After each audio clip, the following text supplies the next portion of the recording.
Bienvenue dans notre module 3 qui concerne le cadre juridique de la santé et sécurité au travail. Qu'est-ce que tu fais, Philippe? Je prends des notes, c'est pas évident. Ça te fait peur? C'est la loi, on ne peut pas improviser. Bon, tu vas voir, continuons. Je ne vais pas ici vous présenter tout l'arsenal juridique concernant la santé et la sécurité au travail. Je vais seulement présenter les principaux articles de la loi, ce qui est important de savoir, et surtout les mots-clés pour comprendre les enjeux juridiques en matière de santé et sécurité au travail, tant pour l'employeur que pour le salarié. Alors tout d'abord, voici les deux articles clés dans le droit français en matière de santé et sécurité au travail. Vous les avez sous les yeux. Le premier est le suivant, l'employeur prend les mesures nécessaires pour assurer la sécurité et protéger la santé physique et mentale des travailleurs. D'accord ? Cet article met donc en avant les actions de prévention des risques professionnels et de la pénibilité. Il souligne qu'il faut mettre en place des actions d'information et de formation, mais j'y reviendrai après, et que l'employeur doit également mettre en place une organisation du travail et des moyens adaptés. Le deuxième article qui est extrêmement important, le suivant, l'employeur met en œuvre les mesures prévues à l'article précédemment cité sur le fondement des principes généraux de prévention que je détaillerai ensuite. Pour information, il convient également de se rappeler de l'importance de l'influence de l'Europe dans l'évolution de notre droit. Alors, je vous mentionne en particulier une directive européenne, celle du 12 juin 1989. Et dans cette directive européenne, il y a un certain nombre de choses qui sont mentionnées qui sont très importantes. Cette directive concerne la mise en œuvre des mesures visant à promouvoir l'amélioration de la sécurité et de la santé des travailleurs au travail. Alors, je fais quelques commentaires. Il s'agit d'abord de promouvoir une démarche continue et permanente d'amélioration. Par exemple, ce n'est pas parce que l'on a satisfait aux prescriptions réglementaires qu'il faut arrêter la démarche. De même, ce n'est pas parce qu'on n'atteindra pas le résultat réglementaire qu'il ne faut rien faire. Par exemple, le manque de moyens souvent invoqué par de possibles employeurs ne justifie pas l'inaction. Il y a également une obligation de sécurité. L'état dans lequel le risque de dommages corporels ou matériels est limité à un niveau acceptable. Enfin, dans cette directive, la santé est considérée comme un état complet de bien-être physique, mental et social, et donc qui ne consiste pas uniquement en une absence de maladie ou d'infirmité, et cela va dans le sens de la définition de la santé de l'Organisation mondiale de la santé. Cela signifie qu'il y a deux principes d'action du droit à la santé au travail en France. Ces deux principes d'action sont les suivants. Le premier, il s'agit de limiter et si possible supprimer l'impact négatif de l'activité professionnelle sur la santé. Ainsi, la préservation de la vie, de l'intégrité physique et mentale des salariés va primer sur toutes les autres considérations. Le deuxième principe est que l'état de santé du travailleur ne doit pas le priver d'accéder à l'emploi et aux revenus qui s'y attachent. Ce sont deux éléments à retenir. Ainsi donc, le droit et le juge imposent une obligation de sécurité à l'employeur, à savoir le chef d'entreprise a donc un devoir de surveillance qui est en même temps lié à son devoir et son pouvoir de direction et de gestion. Cette obligation aura donc un double fondement légal et contractuel. Cette obligation de résultat interdit donc à l'employeur de prendre des mesures qui auraient pour effet ou pour objet de compromettre la santé et la sécurité des salariés. Nous reviendrons plus tard sur la notion de risque de faute inexcusable. Enfin, cette obligation se décline dans beaucoup de domaines. Accident du travail, maladie professionnelle, propreté, visite médicale de reprise ou encore adaptation au poste de travail. Si je reviens maintenant à la notion de prévention, reprenons la définition telle qu'elle a été donnée dans la directive du 12 juin 1989. La définition de la prévention, c'est l'ensemble des dispositions ou des mesures prises ou prévues à tous les stades de l'activité dans l'entreprise en vue de limiter ou diminuer les risques professionnels. Aujourd'hui, cet impératif de prévention est devenu une véritable obligation pour l'employeur et sanctionné juridiquement, comme nous allons le voir. Alors, si on revient sur les principes généraux de prévention qui sont mentionnés dans l'article 41-21-2, Vous avez ici une liste, je vais vous en présenter quelques-uns en détail. Il s'agit d'éviter les risques, par exemple, mais également d'évaluer les risques qui ne peuvent être évités, de combattre les risques à la source. Donc, il convient bien de faire de la prévention à la base, par exemple en matière d'organisation du travail. Il s'agit également d'adapter le travail aux salariés, à la fois dans la conception des postes de travail, dans les choix d'équipements qui sont faits ou dans les méthodes de travail et de production.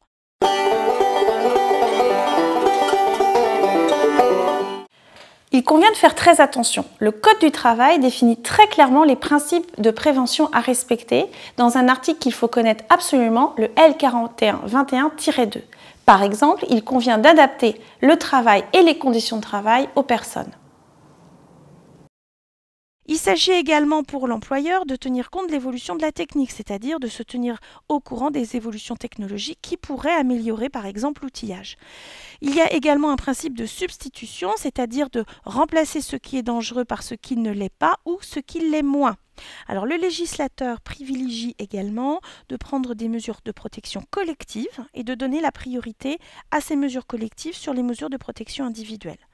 Il convient également de donner des instructions appropriées aux salariés et ici le rôle des chefs d'équipe et des managers est absolument essentiel. Et enfin, il convient de planifier la prévention en y intégrant dans un ensemble cohérent la technique, l'organisation du travail, les conditions de travail, les relations sociales et l'influence des facteurs ambiants, notamment les risques liés au harcèlement moral. On voit bien avec cette dernière mention qu'il s'agit de concevoir la santé-sécurité à la fois dans ses aspects de prévention, dans ses aspects curatifs et d'avoir une vision large et d'intégrer toutes les dimensions de l'entreprise dans cette problématique. L'employeur doit prendre des mesures de protection collective et leur donner la priorité sur les mesures de protection individuelle.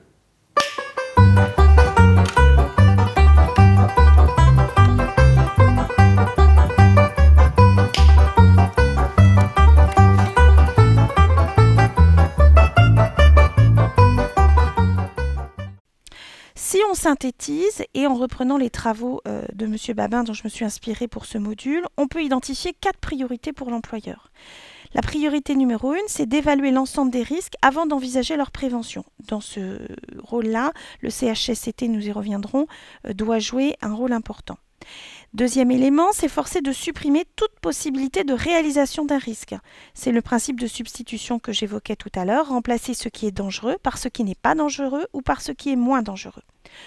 Également, intégrer l'exigence de protection dans, par exemple, l'organisation du travail. C'est-à-dire que dans toutes les dimensions du travail au sein de l'entreprise, la protection des salariés doit être présente. Par exemple, si on achète une nouvelle machine, s'assurer que la mise en œuvre et le fonctionnement de cette nouvelle machine ne nuira pas à la santé des salariés. Et enfin, privilégier donc des mesures de prévention collective à des mesures individuelles, réfléchir sur des actes collectifs et non pas uniquement sur des individus. L'employeur a donc une obligation générale de sécurité, ce qui signifie que son obligation ne se limite pas au seul respect de la loi, mais que le chef d'entreprise doit prévenir, anticiper et éviter toute négligence. Alors, quid de cette obligation générale de sécurité ? L'employeur va pouvoir agir au travers, par exemple, d'actions de prévention, d'affichage, d'actions pour améliorer des méthodes de travail, des actions de formation et d'information, de formation pour travailler différemment, d'information à travers l'affichage et de prévenir des salariés, par exemple, sur la manipulation de substances dangereuses, et également la mise en place d'une organisation et de moyens adaptés. C'est, par exemple, retravailler sur les rythmes de travail, travailler sur l'organisation d'une chaîne de production, par exemple. C'est cette obligation générale de sécurité qui fonde la démarche de prévention dans l'entreprise. Et ce sont les principes généraux de prévention mentionnés un petit peu avant qui doivent guider l'action du chef d'entreprise à l'intérieur de sa société. Cette obligation générale de sécurité se traduit également par 2 dimensions, une obligation de moyens et une obligation de résultat, qu'on traduit par une obligation de sécurité de résultat. En fait, on constate un élargissement, c'est-à-dire que l'employeur ne doit pas seulement mettre en œuvre des moyens, mais il doit également atteindre des résultats en matière de sécurité. Donc tout employeur a l'obligation de prendre des mesures nécessaires pour assurer la sécurité et protéger la santé physique et mentale de ses salariés. Il s'agit de l'article 41-21 que j'ai déjà mentionné du Code du travail. Cette obligation est désormais une obligation contractuelle de sécurité de résultat qui découle directement du contrat de travail. Alors, par exemple, cette obligation a été soulignée par la Chambre sociale de la Cour de cassation à partir de ses arrêts, en particulier du 28 février 2002, qui dit qu'en vertu du contrat de travail le liant à son salarié, l'employeur est tenu envers celui-ci d'une obligation de sécurité de résultat, notamment en ce qui concerne les maladies professionnelles contractées du fait des produits utilisés ou fabriqués en entreprise. En l'occurrence, l'arrêt en question concernait un cas d'amiante, puisque l'employeur avait continué à utiliser de l'amiante alors que les règlements montraient que c'était dangereux. Cette obligation de sécurité de résultat interdit donc à l'employeur d'adopter des mesures d'organisation du travail, par exemple, qui auraient pour effet ou pour objet de compromettre la santé et la sécurité des travailleurs. C'est à ce moment-ci que nous pouvons aborder la notion de faute inexcusable. Alors l'enjeu est important. En effet, en cas d'accident du travail ou de maladie professionnelle, ce n'est qu'en cas de faute inexcusable constatée que la victime peut bénéficier d'un complément d'indemnisation dont la charge sera supportée par la sécurité sociale, puis reportée sur l'employeur fautif. Cette notion de faute inexcusable provient donc du Code de la sécurité sociale. L'enjeu ici, c'est le niveau d'indemnisation dont pourra bénéficier la victime. Comment définir la notion de faute inexcusable? Alors, ce qui est intéressant, c'est que cette notion n'est pas définie par la loi en tant que telle. Le soin est laissé à la jurisprudence d'en établir les contours. On considère qu'il y a faute inexcusable quand il y a manquement à cette obligation de sécurité de la part de l'employeur. Alors, par exemple, une faute inexcusable d'un employeur, c'est si l'employeur avait ou aurait dû avoir conscience du danger auquel le salarié est exposé et que celui-ci n'a pas pris les mesures nécessaires pour l'en préserver. Alors, quelques exemples de fautes inexcusables. Par exemple, un employeur qui expose des salariés à l'amiante alors que le danger est connu, et ce, même en l'absence de réglementation précise. Ou encore l'exposition sans protection réellement efficace de salariés à des substances dangereuses, par exemple des poudres destinées à la fabrication de médicaments. Ceci va provoquer une infection ou des troubles respiratoires. La maladie du salarié résulte donc d'un manquement de l'employeur à son obligation de sécurité. En cas d'accident du travail ou une maladie professionnelle, le salarié reçoit une indemnisation forfaitaire, donc limitée, prévue par les fameux tableaux de la sécurité sociale. Seule la faute inexcusable de l'employeur permet au salarié ou à ses ayants droit de percevoir une rente majorée et l'indemnisation de certains préjudices personnels que je développerai ultérieurement. Le versement de cette indemnisation est confié aux caisses primaires d'assurance maladie qui récupéreront frais médicaux, indemnités journalières et rentes d'incapacité permanente sur les entreprises par la suite au moyen de cotisation. L'élément capital de la discussion relative à l'indemnisation est donc bien la notion de faute inexcusable. Si nous avons vu précédemment qu'il appartient à l'employeur de prendre des mesures nécessaires pour assurer la sécurité et protéger la santé physique et mentale des travailleurs, pour autant, les salariés ne sont pas sans obligation. En effet, les institutions communautaires, dans cette fameuse directive cadre du 12 juin 1989, se sont refusées à consacrer un principe d'immunité ou d'irresponsabilité du travailleur en matière de santé et de sécurité. Il s'agit donc bien d'impliquer également les travailleurs dans l'amélioration de la sécurité de l'entreprise où ils travaillent. C'est donc dans cette directive cadre qu'est affirmée une obligation de sécurité à la charge du travailleur. Son caractère est certes secondaire par rapport à la responsabilité de l'employeur, mais néanmoins retranscrit dans le Code du travail, voici ce que le Code du travail prévoit. Il incombe à chaque travailleur de prendre soin, en fonction de sa formation et selon ses possibilités, de sa santé et de sa sécurité, ainsi que de celle des autres personnes concernées par ses actes ou ses omissions au travail, et ce, conformément aux consignes qui lui sont données par l'employeur. Dans les conditions prévues au règlement intérieur pour les entreprises tenues d'en élaborer un, mais aussi que ces dispositions sont sans incidence sur le principe de responsabilité de l'employeur. Donc on le voit bien ici, cette obligation comporte un certain nombre de réserves. Ainsi, il faudra prendre en compte les possibilités du travailleur, c'est-à-dire tenir compte de ses caractéristiques personnelles, son âge, son sexe et ce genre de choses, de sa formation ou encore des instructions qui lui ont été communiquées par son employeur. Finalement, cette obligation de sécurité du travailleur est complémentaire à celle de l'employeur. On voit donc qu'il y a des obligations pour l'employeur, mais également pour le salarié. T'as vu ça? Non, qu'est-ce que c'est? Ça craint, ça sent la faute inexcusable. Concernant maintenant la faute inexcusable du salarié. Selon la jurisprudence, seule la propre faute inexcusable du salarié est de nature à diminuer la majoration dont peut bénéficier un salarié victime d'une faute inexcusable de son employeur dans la réalisation d'un accident de travail. La Cour de cassation a ainsi défini la faute inexcusable du salarié de façon plutôt restrictive. Ainsi, seule la faute volontaire du salarié d'une exceptionnelle gravité, exposant sans raison valable son auteur à un danger dont il aurait dû avoir conscience. Il s'agirait par exemple de la situation d'un salarié en état d'ivresse qui va être amené à conduire par exemple un engin de chantier, d'imprudence grave ou de non-respect de consignes de sécurité ou encore de désobéissance à un ordre formel de sa hiérarchie. Pour les exemples jurisprudentiels, je vais vous renvoyer aux liens qui sont disponibles à la fin de ce module pour avoir divers exemples. Voyons maintenant les deux aspects de la responsabilité de l'employeur, la responsabilité civile et la responsabilité pénale. Ces deux responsabilités répondent à des logiques différentes. Dans le cas de la responsabilité pénale, nous sommes bien davantage dans une logique de répression. Il s'agit de sanctionner l'auteur d'une infraction. Les référents qui vont être utilisés sont le Code du travail et le Code pénal, et l'auteur d'une infraction encourt des peines d'amende et ou de prison. Dans la logique de la responsabilité civile, il s'agit bien davantage de réparer, d'indemniser la victime d'un dommage. Il s'agit d'un régime spécifique d'indemnisation des victimes, pris en charge par la sécurité sociale, et cela donnera lieu pour la victime à des versements de dommages et intérêts. Entrons maintenant un petit peu plus dans le détail de ces deux responsabilités. Tout d'abord, la responsabilité civile de l'employeur au titre de la faute inexcusable. Nous avons précédemment évoqué cette notion de faute inexcusable.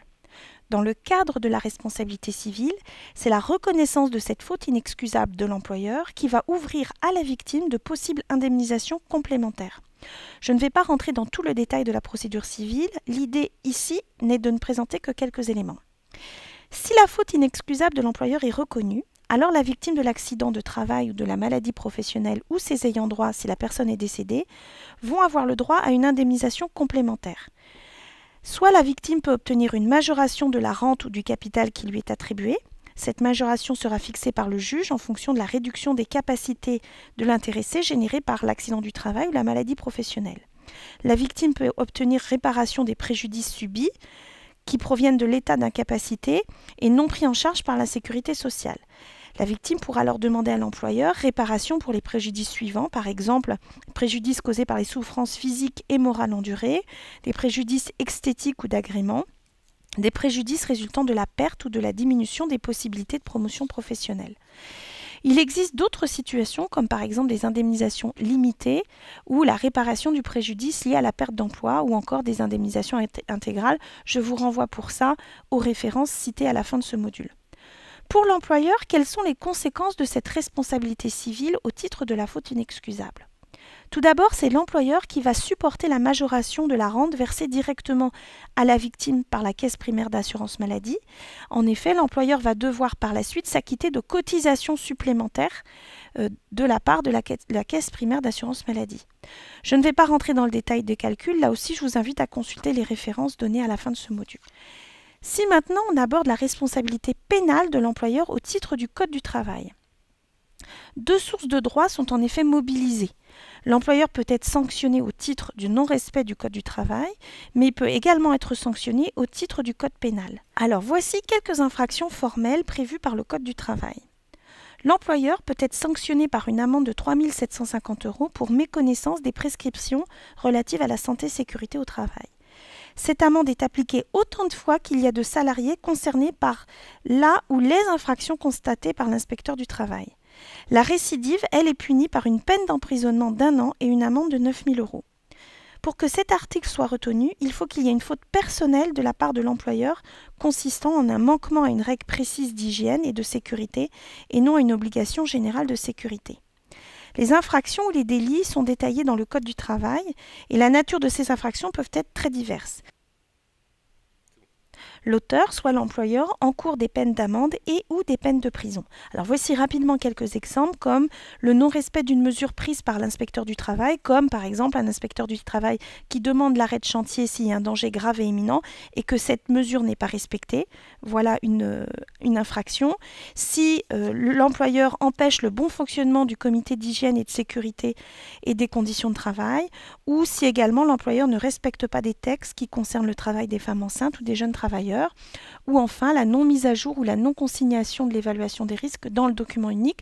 Tous ces éléments sont des infractions qui sont détaillées dans le Code de travail et pour lesquelles l'employeur peut encourir des peines d'amende ou de prison. Maintenant, regardons la responsabilité pénale de l'employeur au titre du Code pénal cette fois-ci. Donc, sur le fondement du Code pénal, tous les auteurs d'une infraction seront recherchés, qu'il s'agisse d'une personne physique ou de personne morale. Suite par exemple à un accident du travail, l'employeur peut être poursuivi pour homicide ou pour blessure involontaire s'il a commis une faute d'imprudence, de négligence ou bien un manquement à une obligation de prudence ou de sécurité imposée par la loi ou les règlements. Pour qualifier une infraction pénale, les juges vont prendre en considération différents éléments. L'élément légal d'abord, à savoir les textes de loi qui permettent l'incrimination. L'élément matériel, c'est-à-dire ils vont observer le comportement fautif, l'acte ou l'omission de l'employeur. Et également l'élément moral, c'est-à-dire l'aspect psychologique de la situation, et tout en tenant compte des limites de la responsabilité des personnes physiques posées par le Code pénal. Donc, ce qui est à retenir, c'est que l'employeur peut être poursuivi s'il y a eu imprudence ou négligence et s'il a manqué à une obligation de prudence ou de sécurité imposée par la loi et le règlement. Voici maintenant les principales infractions relevant du Code pénal et les peines qui sont encourues. On considère d'abord les contraventions non intentionnelles. Il s'agit par exemple de blessures légères sans incapacité totale de travail ou bien inférieure ou égale à 3 mois. On considère également les délits non intentionnels, par exemple les homicides involontaires qui vont être punis de 3 ans de prison et de 45 000 € d'amende. Également les blessures qui, elles, également entraînent une incapacité totale de travail supérieure à 3 mois. Pour cela, c'est 2 ans de prison et 30 000 € d'amende. Ou également des incapacités de travail inférieures ou égales à 3 mois avec violation délibérée de la part de l'employeur de son obligation de sécurité, et là c'est 1 an de prison et 15 000 € d'amende. Autre chose intéressante, en l'absence d'accident, le Code pénal prévoit un autre délit pour mise en danger d'autrui. Il s'agit du fait d'exposer autrui à un risque immédiat de mort ou de blessure de nature à entraîner une mutilation ou une infirmité permanente pour la violation manifestement délibérée d'une obligation particulière de sécurité ou de prudence. Ainsi, selon cet article du Code pénal, l'employeur sera sanctionné d'une peine de prison d'1 an et de 15 000 € d'amende. Alors, ce qui est intéressant ici, c'est que l'accident n'a pas eu lieu, mais la seule mise en danger de la vie de son salarié peut avoir des conséquences très importantes pour l'employeur. On voit donc bien ici dans ce module les enjeux juridiques de la santé au travail, qui sont extrêmement importants pour l'employeur. Sa responsabilité peut donc être mise en cause en cas de non-respect, d'imprudence ou de manquement à cette fameuse obligation de sécurité prévue par la loi ou le règlement. Les conséquences pour l'entreprise, mais également pour le chef d'entreprise lui-même ou ses délégataires, peuvent donc être extrêmement graves financièrement et aussi punis par des peines de prison par exemple.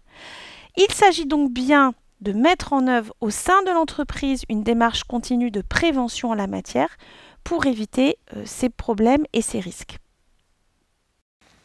Maintenant, vous pouvez vous tester avec un quiz. Ensuite, vous pouvez aller voir les références que nous vous donnons à la fin. Est-ce que tu es prêt, Philippe? Oui, mais il y a pas mal de trucs à retenir. Alors surtout, n'hésitez pas à revenir sur le module.